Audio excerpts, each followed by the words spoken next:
जज राजनीतिक लाभ पा रहे हैं, तो कई जजों को बड़े बड़े ओहदे भी रिटायरमेंट के बाद मिलते हैं। कुछ तो राज्यसभा जाते हैं, कुछ राज्यपाल बन रहे हैं। तो ऐसे में इन जजों की निष्ठा पर सवाल खड़े हो जाते हैं।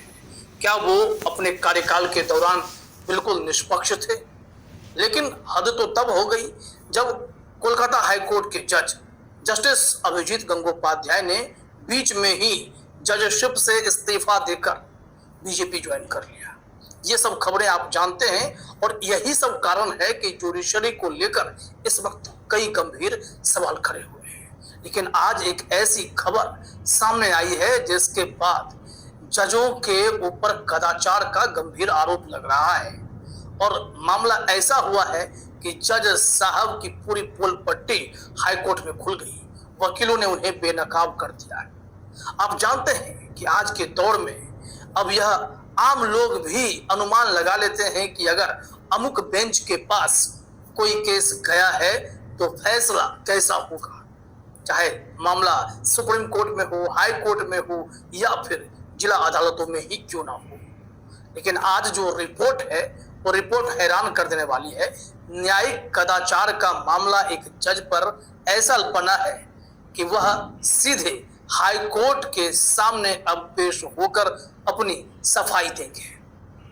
दरअसल हाई कोर्ट के रोक के बावजूद अपनी मनमानी हरकतों पर उतारू जिला जज बुरी तरीके से इस बार फंस गए। हाई कोर्ट के तरफ से नोटिस जारी करते हुए उन्हें अब कटघरे में खड़ा करने के लिए कह दिया गया है।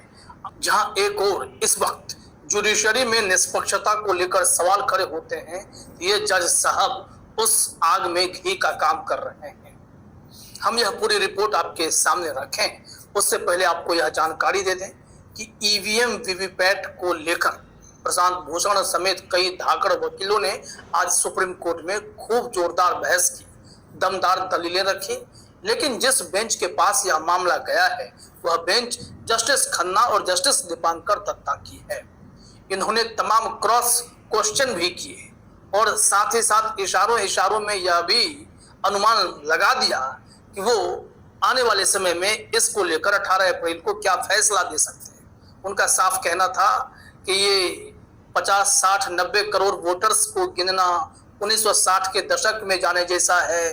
और फिर आप जानते हैं कि उस दौर में क्या हुआ था। तमाम ऐसे जो उनकी आशंकाएं थी वो यह बता रही थी कि ईवीएम वीवीपैट का मामला टेक्निकली जो भी हो, लेकिन हम उस दौर में जाने के आदेश नहीं दे पाएंगे। कुछ ऐसी ही आशंकाएं व्यक्त की जाने लगी हैं। लेकिन इसे अब फैसला नहीं मान सकते जब तक कि जस्टिस खन्ना और जस्टिस दत्ता कोई निर्णय पर पहुंच नहीं जाते हैं। लेकिन बहस जोरदार हुई कि वोटर्स को पूरा मौका मिले कि वीवीपैट के जो स्लिप निकलते हैं वोटिंग के बाद वो वोटर के हाथ में हो और उसे देखने के बाद संतुष्ट होकर बैलेट बॉक्स में उसे डाल दें।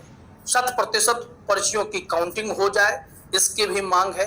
और जो वो वीवीपैट का स्क्रीन है जिसे डार्क कर दिया गया है उसे ट्रांसपेरेंट किया जाए, ऐसी तमाम मांगे हैं।